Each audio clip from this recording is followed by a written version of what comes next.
Hey, welcome back, everybody, to my T-gauge Pennsylvania layout, part 3. So since the last one, part 2, I've made a lot of progress, and I like to say that the layout's done, but we know train layouts are usually never totally done because you can always add some other details. Let's take a little tour of the layout here, and then we'll turn on the trains, run some trains. So as you can see, this is like a straight-on view. This layout's the same size as the UK layout and the Bavarian layouts I've done prior to this. The dimensions are 2 foot by 4 foot. Same construction methods, foam with a wood frame around, acrylic contour sides, and a backdrop, obviously, as you can see. So looking ahead, we're going to pan down here in the front. Right here, just like the other video showed, there's a spoil pile made up of slate and other rocks from the overburden taken off during strip mining. Pennsylvania has a lot of these areas like this. They are, I guess you say, a waste area, but they're always good for people that like to ride either dune buggies or motorcycle dirt bikes. And there are some T-gauge motorcycles on this spoil pile. Just zoom in a little bit. There's a yellow guy on a yellow bike to the right of the trees, one up on top to the left of the trees, a yellow one. There's one on a red bike and an orange bike. There's a tail of a train parked there. We'll get back to that. Let's go up here and make a little tour of the layout. So as we pan up and over this hill and look down in the little valley, there's the river. And I mentioned in the last video that my inspiration for this river is the Youghiogheny River in southwestern Pennsylvania. And in the last video, if anybody, whoever's watched that, knows that I did not have any whitewater rapids or anything like that on the river at that time. Well, since then, I took care of putting rapids in there. Pretty happy with the way they turned out. I think they turned out pretty well. If you look around the big rocks in the river, there's some tree trunks and debris that is always found in areas like that. It gets jammed up as it floats down the river.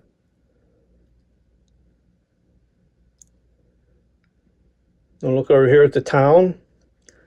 I haven't named the town here. It's just some generic southwestern Pennsylvania town, river town. Going over here to the left, a little residential area. And between the residential area and below where the row of pine trees are and the train, that little grassy area is kind of like a little city park area they keep mowed. You see the Amtrak train sitting there at the moment that I showed in one of my other previous videos. We'll see it run a little bit later. There's more of the river. And under the bridge there's a train on the bridge where it goes into the tunnel. Also, I weathered the tunnel a bit with some pastel chalks. I use a slate color and I think mix it with black powder to give the concrete a weathered look. Well, let's go back over here to the right a bit. Look on the other side of the town or the residential area. There's a water tower up there on the hill. Well, anybody who lives in Pennsylvania knows there's a lot of water towers in these little towns. There's the other end of the tunnel. There's some trailers down there right along the tracks. Probably not in an ideal location. Trains go by, it'd be pretty noisy. The railroad crossing there The road goes over and up around the bend. Over here, there's two Norfolk Western engines parked there. You see right in front of them is a dead track, abandoned track. I like to think that maybe that used to be part of the old double track main line. They got rid of that, got rid of the switches, and now they just left that part of track there. I'm thinking maybe to put some box cars there and make them look dilapidated, just as if they were just left there. So we're going to move a little more to the right here.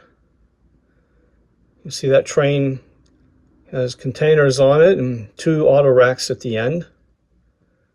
Let's go back here to the town a bit. So I try to put a lot of vehicles on this. Just like the UK layout I mentioned in that video, this layout also has 100 plus T-gauge vehicles on it, which seems like a lot, but when you start looking around, you fill up a town, it takes a lot, especially fill up parking spaces. Let's go down here and look at this steam engine here on display. So it's kind of interesting. That steam engine was given to me by some friends who were in Europe, and they found this little tiny wooden steam engine. It was unpainted, and when they gave it to me, I looked at it and I said, "Wow, this looks like it's T-gauge or very close. Either way, it's small." So I painted it black. Used piano wire. Actually, I said piano wire. Let me rephrase that. It's actually guitar wire to make the drivers on the side for the wheels. And I thought that'd be a great static display item. So it now has a permanent home on the edge of this little town where people can stop and look at an old steam engine. Then we'll go over here to the right. There's a gas station and a welding shop right next to it, probably owned by the same proprietor. A couple sheds over there we store parts.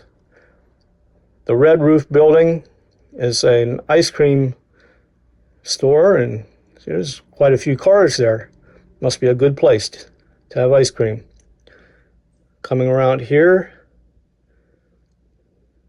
there's some trailers there up on the side of the hill. A little factory down low there, and it even has a siding going to it. So I'll probably spot some box cars there eventually, as if they're being loaded or unloaded from that factory. Okay, we'll work our way back here. There's more of the river.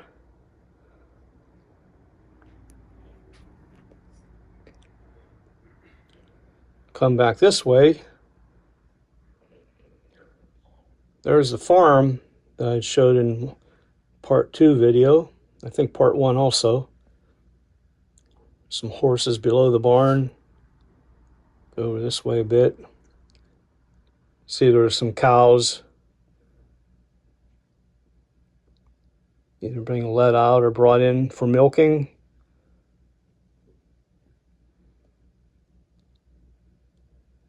Just pan up over everything here, just make sure we won't miss anything. There's a bridge over the tracks. What it looks like as they drive down into town. Railroad crossing. Come down in here. And you see the road actually splits as it goes through town. One way on each side there.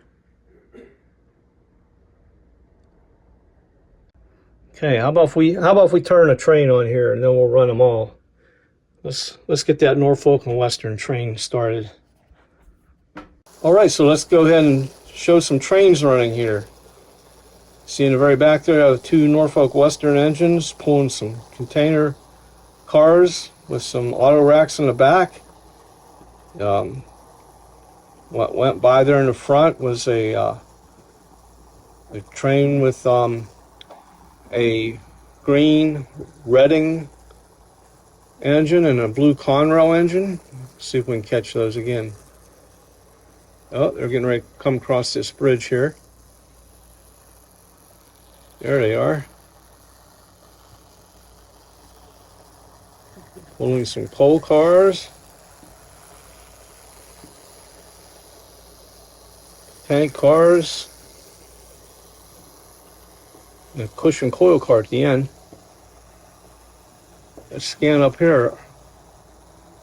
There we see the Amtrak train going along the river down there.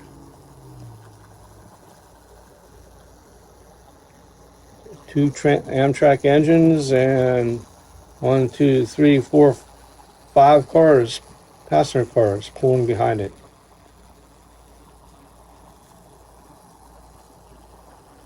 You see in the background there, way back there, there's an Amtrak train making its way. That's the one I showed how I made in the other video prior to this short video. So it's led by two powered engines, and then there's also a powered car to help it along. It's disguised as a passenger car. And looking down here in the front now, there's a green Reading and a blue Conrail engine pulling some coal cars and tank cars along. And also in the end is a cushion coil car. Oh, look in the back, there's two Norfolk and Western engines pulling about 5 container cars and 2 auto racks behind. So the Amtrak train and the Conrail and Reading train, they're on the same electrical circuit. So I don't have independent control on them. If I turn the power up, they'll both increase speed, or turn it down, same thing, they'll slow down. If you look back here where these switches are, so there's first of all, there's the Amtrak train went by, and then on that track there, and then this track here, pretty soon, you'll see the Reading and Conrail engine come by with its train. So those are on the same electrical circuits. The only thing that can connect them are these switches here to go that way or that way, and then these 2 switches here. So it can run trains in either direction, switch over to either track from any direction. But the only thing is they're not running independently. They look like they're running independently because they're on a different track, but they're not. So if I switch it over, watch, I'll put the Amtrak train on the same train, same track, hopefully, there it goes, as the Reading and Conrail train. See, so it's coming up behind. Here comes the Amtrak train. Now it's going to come out down here. Now I'm going to put it back on the other track. There we go.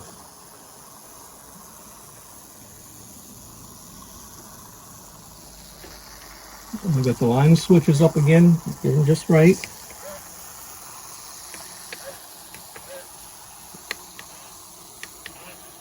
Okay, now we're back to where we began.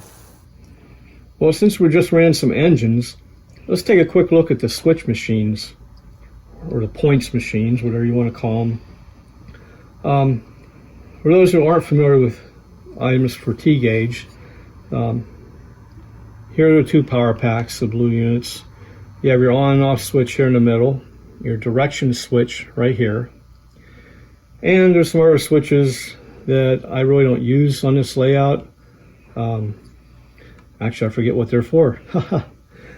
So anyway, but what I use on my layout is obviously the on and off, the direction control, and the power right here, on or off, or accelerate, decelerate. Okay, let's look at the switch machines over here. I have my switch machines numbered 1 through 4, and that's why I have them on the layout in the back, as we looked at a little earlier. It's just left to right, right in order. Doesn't matter what track. It's just 1, 2, 3, 4. So that I can glance down here, hit this quick, and know what switch I'm going to. So these are pretty cool. Turn them, you plug them in, they plug in. Whereas these power packs are battery operated, I think you can also get a power cord for it too. I'll use batteries for those. Power cords for these. So to turn them on, you just push the button, hold it a couple seconds. I think it's maybe 3 seconds, and it comes on.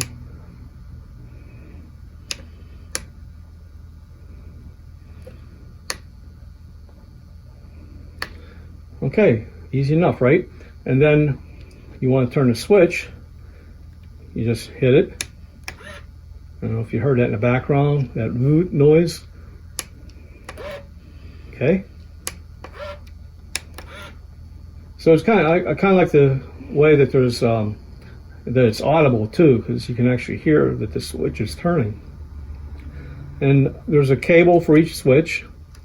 I labeled them here, right here. Each one, they're different colors, but they're not really color coordinated. I just have them numbered 1, 2, 3, 4 to match all the switch machines. The way it makes it easier when I'm hooking up. And you see everything's tethered together into the layout. And the two there for the power packs are here. With the I put an I in there for inner track loop and outer track loop. And we'll see more of that in a minute when I show you a top-down view of the layout. Let's take a look at this layout top-down. So I think here it shows the track plan pretty well. If you see the track, same track going over the 2 bridges or top of the river. So let's start at the bridge on the right side.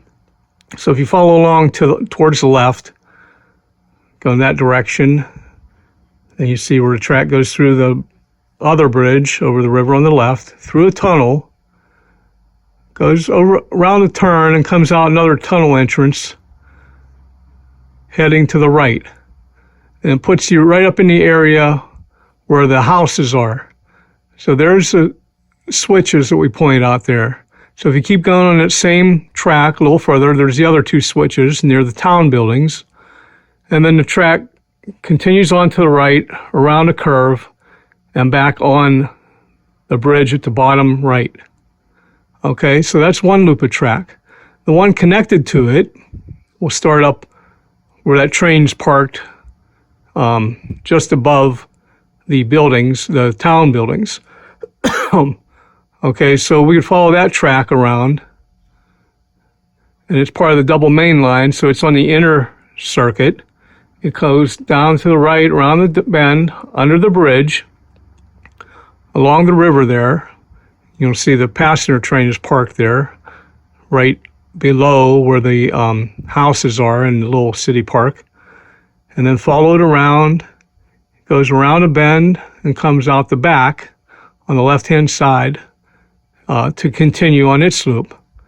Now, the train in the very back, that's the one with the two black Norfolk Western engines, that loop follows around with the one we just talked about to make part of the double track main.